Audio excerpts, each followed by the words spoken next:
Friends, ये आपका piecemeal distribution of cash से रिलेटेड क्वेश्चन नंबर 15। इस क्वेश्चन में आपको दिया है A B and C carrying on business in partnership decided to dissolve it on and from 30 September 2013। Following was the balance sheet as on that date. इस question में है ना, एक उनका प्रॉफिट शेयरिंग रेशियो है 3:1:1। वो एक्चुअली प्रिंट नहीं हुआ है, वो आपको क्वेश्चन में दिया जाता है, तो वो रेशियो है 3:1:1। ओके, अभी आपको लाइबिलिटी साइड में दिया है क्रेडिटर जो कि आउटसाइड लाइबिलिटी है, कैपिटल अकाउंट एंड रिजर्व। तो इस क्वेश्चन में आपको रिजर्व दिया है, मतलब कि आपको एडजस्टेड कैपिटल फाइंड आउट करना होगा। और असेट साइड आपको दिया हुआ है बैंक अकाउंट, कर fix asset and current asset. वो हमें नहीं देखना है, हमें सिर्फ क्या देखना है, बैंक का अमाउंट कितना दिया है। तो बैंक का बैलेंस दिया है 10,000। आगे आपको एडजस्टमेंट में नीचे इन्फॉर्मेशन बताया गया है। As per the arrangement with the bank, partner were entitled to withdraw an amount of 5,000 only at present, and the balance amount of 5,000 could be withdrawn after 1st December 2013. It was actually withdrawn on 20 December 2013. अभी इस 3 line का मतलब क्या होता है वो समझ लो। हमने बैंक से एक अरेंजमेंट किया हुआ है, और बैंक से क्या अरेंजमेंट किया है कि हम बैंक से अभी सिर्फ 5,000 ही विड्रॉ कर पाएंगे। तो बाकी 5,000 कब देगा बैंक? तो बाकी 5,000 उन्होंने कहा है कि आप 1 दिसंबर के बाद विड्रॉ कर सकते हो। तो बाकी पैसा कब विड्रॉ किया है? 20 दिसंबर को विड्रॉ किया है।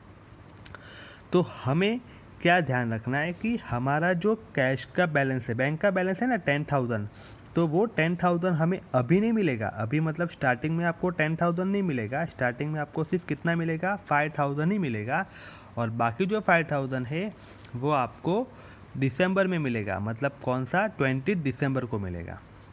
ठीक है, आगे आपको बोला है it was decided that after keeping aside of ₹2,000 for estimated relation expenses, company ने 2,000 रुपीज़ एक्सपेंसेस के लिए साइड में निकाल के रखा है। स्टार्टिंग में आपको साइड में निकाल के रखना है, और बाकी जो पैसा आएगा उस पैसों को आप अपने पार्टनर को डिस्ट्रीब्यूट कर सकते हो। तो आपको पैसा कैसे मिला? तो फर्स्ट इंस्टॉलमेंट 31 अक्टूबर को मिला है फिक्स असेट से और करंट असेट से 10,000 plus 19,000, total 29,000। Second instalment 26 plus 20 मतलब 46,000, एंड फाइनल इंस्टॉलमेंट 10 प्लस 9 मतलब total 19,000। Actual relation expenses amounting ₹7,550। आपका जो टोटल आपने रियलेशन के लिए 2,000 रुपीज़ निकाल के रखा था, उसमें से एक्चुअली खर्चा कितना हुआ? सिर्फ 1,550 हुआ। तो इसमें से पैसा बचा है, कितना बचा? 450। इसको हम एक्सेस प्रोविज़न के नाम से लास्ट इंस्टॉलमेंट में ऐड करते हैं। अभी इसके लिए मैं आपको पहला ये बताता हूँ कि आपका जो एक्सेस कैपिटल का कॉलम है वो कैसा बनेगा। तो उस कॉलम के लिए हमें क्या चाहिए? हमारा कैपिटल। तो ओपनिंग बैलेंस आपको दिया हुआ है 40, 10 एंड 20। ये अमाउंट कहाँ से मिलेगा? तो आपके क्वेश्चन में दिया जाता है कैपिटल अकाउंट 40, 10 एंड 20। नेक्स्ट आपको जनरल रिजर्व का अमाउंट जो है 12,000 वो डिस्ट्रीब्यूट करना है रेशियो से 3:1:1। तो जनरल रिजर्व का 12,000 3:1:1 ये रेशियो से हमने डिस्ट्रीब्यूट किया। तो इन दिनों को प्लस करके मिलेगा हमारा adjusted capital. Adjusted capital 47,200, 12,400 and 22,400। अभी इसको डिवाइड करना है PSR से, प्रॉफिट शेयरिंग रेशियो। तो प्रॉफिट शेयरिंग रेशियो आपका 3:1:1 है। 47,200 डिवाइड बाई 3 तो ये अमाउंट आया। 12,400 डिवाइड बाई 1 तो ये अमाउंट आया, और इनको डिवाइड किया तो ये अमाउंट आया। अभी इन तीनों अमाउंट में से 15,733.33, 12,400 एंड 22,400, तीनों में से जो छोटा वैल्यू होगा उसको हम नाम लिखते हैं बेस कैपिटल। तो हमारा बेस कैपिटल 12,400। अभी इस 12,400 का जो बेस कैपिटल आएगा उसको रेशियो से मल्टीप्लाई करना है। तो 12,400 इंटू 3 तो ये अमाउंट आया 37,200। 12,400 इंटू 1 तो अमाउंट आया 12,400, एंड 12,400 इंटू 1 तो अमाउंट आया 12,400। अभी आपका जो एडजस्टेड कैपिटल है 47,200, उसमें से प्रोपोर्शनेट कैपिटल माइनस करोगे तो आपको मिलेगा आपका एक्सेस कैपिटल। तो 47,200 माइनस 37,200 तो अमाउंट बचा 10,000। 12,400 माइनस 12,400 तो अमाउंट बचा नील, एंड 22,400 माइनस 12,400 तो बचा 10,000। अभी ये मेरा एक्सेस कैपिटल 10 और 10 और इनका भी रेशियो 3:1। तो अभी इसको अपन से 3 से डिवाइड करेंगे, इसको 1 से डिवाइड करेंगे, तो ये अमाउंट आया 3333.33 और ये 10,000, दोनों में से छोटा वैल्यू 3333.33। अभी ये अमाउंट को 3333.33 को रेशियो से मल्टीप्लाई करना है 3:1, तो अमाउंट बचेगा ये 10,000 और ये 3333। फिर ये एक्सेस कैपिटल का जो अमाउंट है आपका, उसमें से प्रोपोर्शनेट कैपिटल माइनस करोगे तो बैलेंस बचेगा, ये नील हो जाएगा, और ये 10,000 में से माइनस किया तो बचेगा 6,667।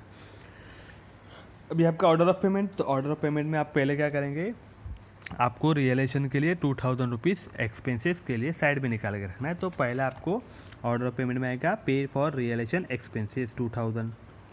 नेक्स्ट क्रेडिटर को पेड करना है, लाइबिलिटी साइड में आपको दिया है क्रेडिटर, तो सिर्फ आप क्रेडिटर को पेड करेंगे। और फिर हमारा पार्टनर कैपिटल, और पार्टनर कैपिटल को पेड करने का हमारा ऑर्डर क्या होगा, फर्स्ट ये वाला पेड होगा 6,667 सी को, फिर 10,000 प्लस 3,333, टोटल 13,333, रेशियो से डिस्ट्रीब्यूट करना है 3:1 एंड फाइनल पे टू ऑल। ठीक है, अभी आपका इस हिसाब से फॉर्मेट क्या बनेगा, तो आपका फॉर्मेट ये आएगा, पहला पर्टिकुलर, फिर बैंक, ये दो कॉलम तो फिक्स है, उसके बाद लाइबिलिटी एक ही है, क्रेडिटर और फिर कैपिटल। इसमें हमें लिखना होता है सबसे पहले ओपनिंग बैलेंस। अभी यहाँ पे ओपनिंग बैलेंस पे ध्यान रखना, ओपनिंग बैलेंस में आपको बैंक का बैलेंस दिया है 10,000, लेकिन हमने जब बैंक से अरेंजमेंट करके रखा था तो बैंक ने अरेंजमेंट में बोला है कि आप अभी सिर्फ 5,000 ही निकाल सकते हो, तो अभी आपको कितना मिलेगा, सिर्फ 5,000 ही मिलेगा। तो ओपनिंग बैलेंस में कितना लिखना है, 5,000। क्रेडिटर का अमाउंट जो आपको बैलेंस शीट में दिया हुआ है 20,000, और ए बी एंड सी ये तीनों का अमाउंट आपने जो एडजस्टेड कैपिटल फाइंड आउट किया था ना, ये प्लस करके ये वाला लिखना है। ठीक है, अभी इसमें से क्या करना है आपको, पहला एक्सपेंसेस के लिए माइनस करना है, रिजर्व फॉर एक्सपेंसेस 2,000 माइनस करके बचा 3,000। अभी ये 3,000 किसको पेड करेंगे, आउटसाइडर। तो कौन आउटसाइडर है, क्रेडिटर, तो क्रेडिटर को पेड करना है 20, लेकिन मेरे पास अभी है कितना 3, तो 3,000 पेड किया, तो यहाँ पे बैलेंस नील हो गया, तो सबका वापस से बैलेंस फाइंड आउट करना है।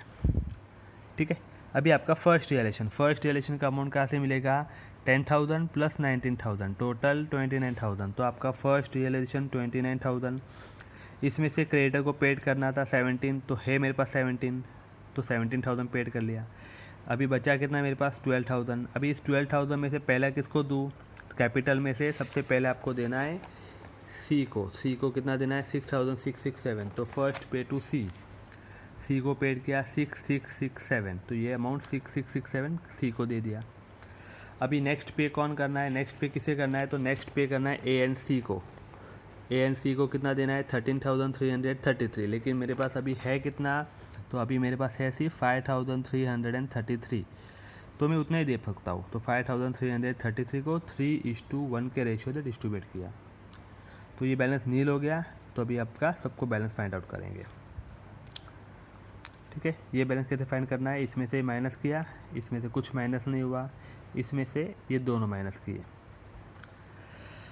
अभी सेकेंड रियलाइजेशन आपका 46,000, ये कहाँ से मिलेगा, तो आपको क्वेश्चन में दिया हुआ है वो 26 + 20 टोटल 46, तो ये 46,000। अभी इस 46,000 में से ए एंड सी को आपको देना था 13,333, उसमें से यहाँ पे दिया आपने 5,333, तो बचे 8,000, वो अभी पेड करेंगे, वो रेशो से 3:1 के रेशो से। फिर हमारा बचा 38,000, अभी पे टू ऑल, तो तीनों को इनके रेशो से डिस्ट्रीब्यूट करना है 3:1:1। ठीक है, ये मैं आपको बताना चाहता था थर्ड रियलाइजेशन में क्या होगा। तो थर्ड रियलाइजेशन में आपका जो रियलाइजेशन है 10,000 प्लस 9,000, टोटल 19,000, वो आपने लिख लिया 19,000, प्लस आपको याद होगा कि आपने बैंक से अरेंजमेंट करके रखा था कि 5,000 रुपया दिसंबर में मिलेगा, तो वो 5,000 रुपया अभी हमें मिलेगा बैंक बैलेंस। और आपने जो प्रोविज़न करके रखा था ना 2,000, वो 2,000 का खर्चा नहीं हुआ है, आपको खर्चा कितना हुआ है 1,550 हुआ है, तो जो बचा 450, वो 450 यहाँ पे ऐड करेंगे, तो इन तीनों का टोटल 24,450 अमाउंट पे टू ऑल, तीनों को पेड करेंगे। अभी यहाँ पे आपको पता होना चाहिए कि यहाँ पे पे टू ऑल आया है, तो आगे जो भी पेमेंट करोगे वो पे टू ऑल ही होगा, तो इसलिए यहाँ पे टू ऑल करेंगे। पे टू ऑल करने के बाद जो अमाउंट बच रहा है 14,400 माइनस 14,670 अमाउंट माइनस में आएगा, ये भी अमाउंट माइनस में आएगा और ये भी अमाउंट माइनस में आएगा। तो माइनस में अगर अब आपका अमाउंट आया तो उसे हम कहते हैं हमारा प्रॉफिट, ये हमारा प्रॉफिट है रियलाइजेशन का। ठीक है।